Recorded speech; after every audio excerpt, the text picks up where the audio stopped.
Salut, quand on était jeunes, les ados adoraient Mortal Kombat, un jeu vidéo violent avec des hectolitres de sang, arrachage de tripes et explosion de poumons où tu achèves ton adversaire à coups de fatalité. Du coup, une intro comme ça te fait forcément frétiller les baloches. Et voilà, ça vous est revenu, sauf que bon, dès la première phrase... Mortal Kombat n'est pas un combat à mort, mais plutôt un combat pour préserver la vie. Mortal Kombat Annihilation. La suite nulle d'un film nul où on commence directement là où le premier se termine, dans un temple bouddhiste random où les héros ont gagné face au sorcier Shang Tsung. Sauf que le terrible Shao Kahn veut détruire la Terre en 6 jours et apparaît sous une pluie de guerriers qui font des cabrioles. Dès les premières minutes, le jeu d'acteur est à couper le souffle, il suffit de regarder Kitana qui a l'air totalement paumé.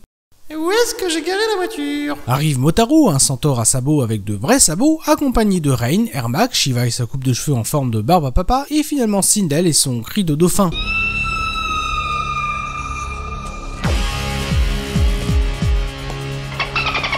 Et enfin Shao Kahn, l'empereur d'outre-monde, Écoute Marcel, tabarnak. et son masque d'Halloween qui déboule sur la Terre pour faire le mal. Raiden, le dieu du tonnerre, combat Shao Kahn avec des effets spéciaux aussi crédibles que les nôtres mais avec plus de pognon. Matt et moi se font qui bave. Soudainement Shao Kahn capture Sonya, Johnny Cage s'interpose et se fait capturer connement à sa place. Rends-toi, Raiden, ou cet homme mourra. J'en ferai autant à tes généraux. Que demandes-tu en échange de sa vie? Je veux que tu te prosternes. Pauvres idiots! Abonnez-vous, je le tue.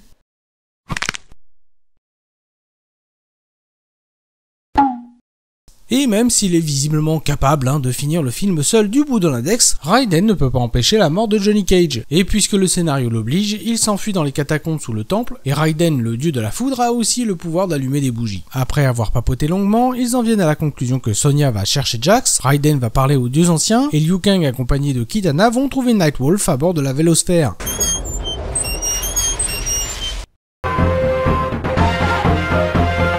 Jax, Sonya. Et nous allons démarrer avec Sonya qui se téléporte dans le complexe expérimental vide en sortant par la ventilation. Et ouais, l'ingé son a bien mis le paquet sur les effets sonores. Elle trouve Jax qui dort paisiblement dans son linceul et s'est fait ajouter des bras cybernétiques. Arrive Cyrax qui lance des bombes uniquement pour faire exploser une partie du labo mais sans toucher ses cibles. Puis vient le ralenti du méchant.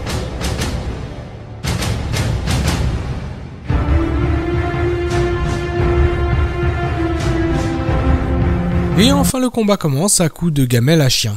Pour le reste des combats, à part les ralentis, on a un passage non traduit, suivi par des bruitages chelous.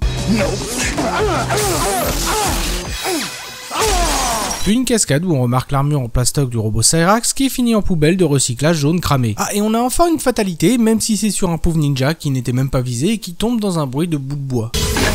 Une fois dehors et en chemin pour le temple où Raiden se rend, Jax demande des explications et ne se fait qu'envoyer chier. Mais Sonya, suivie de près par Jax, combat seule Mileena et son masque chirurgical rose qui s'est pas visé. Enfin sauf quand il s'agit de la faire retomber sur une pierre en polystyrène. Et soudainement une gargouille reptile déboule pour se faire enfoncer dans la terre en 3 secondes chrono.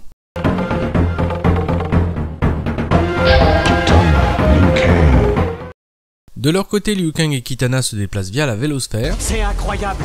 C'est l'air chaud du cœur de la Terre. Nous nous servons de son énergie. Qui doit faire office de thermomix avant d'arriver à destination.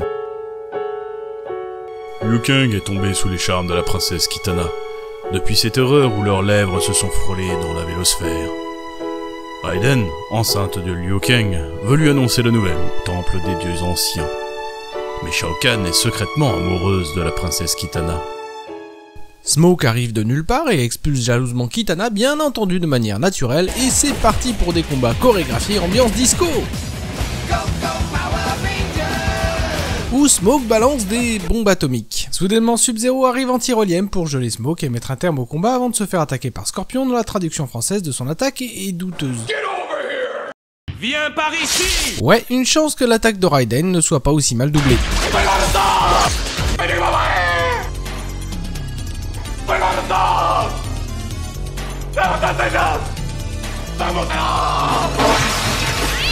D'ailleurs, le combat entre Scorpion et Sub-Zero n'est pas tellement meilleur étant donné les pirouettes qui défient les lois de la physique, Scorpion qui oublie de se prendre un coup, aïe, ah oui, on remarque des pierres en carton, pendant que Kitana et Liu Kang sont juste en train de regarder. Ils se battent bien, hein. Et finalement, grâce à la technique du Scorpion fondu et du hors-champ, il kidnappe Kitana et disparaît dans un chewing-gum rose dégueulasse. Et Sub-Zero donne un dernier conseil à Liu Kang. Il faut que j'aille la chercher.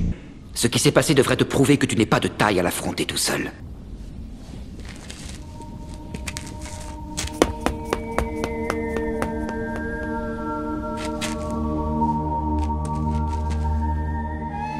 Comme demandé par Raiden, Liu Kang se retrouve dans le désert du Nevada relativement emprunté et tombe sur un campement avant de flipper sa race sur des ossements qu'il n'avait pas vus au milieu du chemin. Oui, je rappelle que c'est lui qui est censé sauver la Terre. Nightwolf lui bondit dessus, puis reprend sa forme humaine façon animale avec des effets spéciaux repoussants. Après avoir fait le trajet Tibet-Nevada pour retrouver Nightwolf, ce dernier le provoque en appuyant là où ça fait bien mal. Tu crois que tu es de taille, Liu Kang?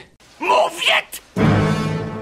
Pour battre Shao Kahn, tu dois passer 3 tests. Il doit donc passer 3 tests mais n'en passera qu'un pour cause de budget, et le voilà dans son rêve chelou. Tu dois chercher ta confiance au fond de toi. Liu Kang, le feu que tu sens brûler à l'intérieur. Cherche ton côté bestial, ton côté bestial. L'eau, j'ai oublié d'éteindre le gaz. Et ramène-moi une boîte de lasagne Findus. Il se réveille hébété dans la neige et se retrouve face à une Jade top budget, qui se met d'ailleurs à le draguer. Alors chérie, tu m'embrasses pas?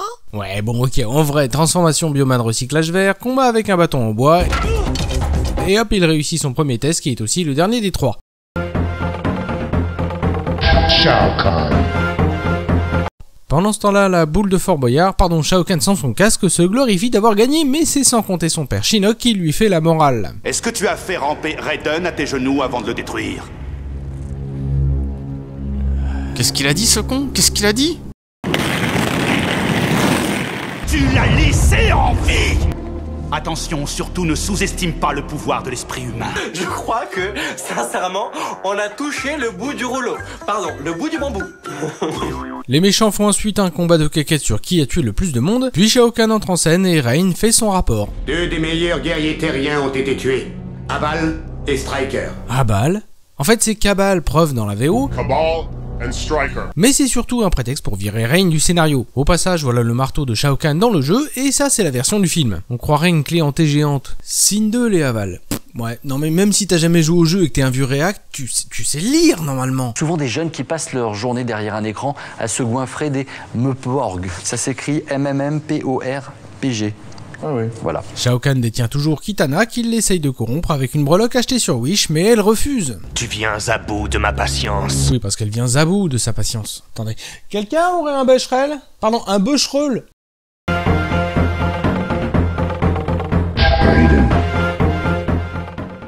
Passons à Raiden qui demande conseil auprès des dieux anciens au temple de Petra en Jordanie. Comme toujours, Raiden, nous t'accordons 3 questions. Voici la première. C'est vous les dieux anciens? Oui. Vraiment? Oui. Vous? Oui. Tout le monde rejoint Raiden au temple des dieux anciens, mais l'armée du Mordor Ninja arrive et il passe par un portail magique pour aller à la forteresse de Khan en Outre-Monde pour sauver Kitana. Shao Kahn quant à lui est déjà rentré chez lui et surtout il est tout petit par rapport à son père. On dirait un mini Shao Kahn, c'est trop mignon! Et de leur côté les héros se séparent, Raiden affronte les ninjas avec des cabrioles.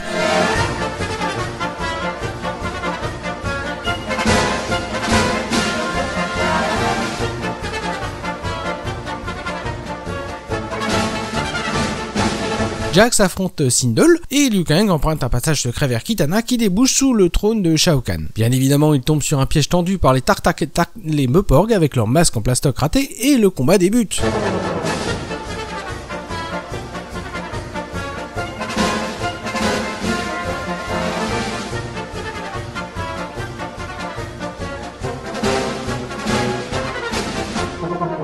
Bizarrement, on dirait que ce Tarkatan ressemble à Shinnok des Goonies. Il donne un coup de sabre sur la porte qui n'est pas fermée et il libère Kitana, mais au moment de s'enfuir, la terrible Shiva arrive et... Kitana et Liu Kang rejoignent le reste du groupe autour de Sindel et pour accomplir la prophétie, Kitana fait un petit bisou sur le front de sa maman, ce qui la réveille. Hein? Quoi? C'est déjà l'heure? Mais c'était un piège et Jake qui les a trahis se barre en furtif, tout comme Sindel qui s'enfuit avec sa technique du mixeur. On apprend par la même occasion que Shao Kahn est le frère de Raiden qui est allé au temple perdre tous ses pouvoirs sans aucune contrepartie. Shao Kahn est mon frère. Kahn doit mourir. Cette fois-ci, vous allez le tuer? Je ne suis plus assez fort. Je suis désolé. Bon ben voilà, j'ai perdu tous mes pouvoirs pour rien. Voilà. Bon ben démerdez-vous hein. En récompense de sa loyauté envers Shao Kahn, Jade se fait donner à bouffer à un monstre reptile. Liu et ses amis se retrouvent tous au temple de la lumière qui est autant son lieu natal que l'endroit où l'attendent déjà les méchants. Raiden se fait buter par un pauvre sort à la con et les héros se partagent les adversaires. Après avoir combattu, le groupe se fait étaler par leurs méchants respectifs, mais dans un élan de courage et de scénario pourrave, la situation se renverse et ce sont les méchants qui se font plier. Dans un combat légendaire, Liu se change en dragon chinois, tout comme Shao Kahn se métamorphose en hydre. Bref, ça part en live avec des effets spéciaux et des répliques profondes dans le sens de creux. Tu va mourir. Je sens la puissance. Je rappelle qu'on est en 1997 et à cette époque les effets spéciaux devaient ressembler à ça. Alors qu'ici on est plus dans ce genre-là. Shao Kahn est lui aussi redevenu mortel pour avoir brisé les règles. Il demande de l'aide à son père Shinnok qui à son tour veut tuer Liu Kang. Mais un couple de retraités débarque du ciel pour le mettre à genoux.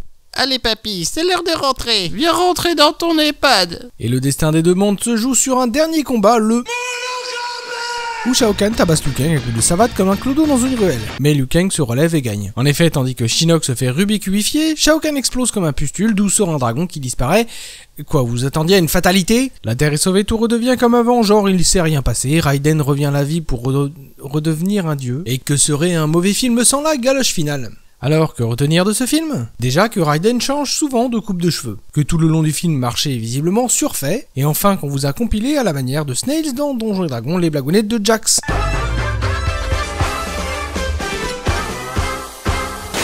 Allons, ça va sûrement s'arranger si on en parle. Eh ben, il vient d'avoir chaud aux fesses. Tu penses que c'est ce que je crois? C'est bête, j'ai pas pris mes jambes de rechange. Mais tu es jolie dans la boue. Et tu crois qu'ils ont des parachutes? Vous avez un sacré jeu de jambes. Pour le combat, bien sûr. Mes pouvoirs m'abandonnent. Pour qui se prend celui-là? Moïse traversant la mer Rouge? Ça me brûle de partout et j'ai l'impression d'être frigorifié. C'est comme si j'étais dans un micro-ondes ou un truc dans le genre. On ne voit ni rue ni bureau de poste. Et il faut que je trouve des toilettes dignes de Snow avec du papier. Parce que je te ferai remarquer que mes mains sont en métal.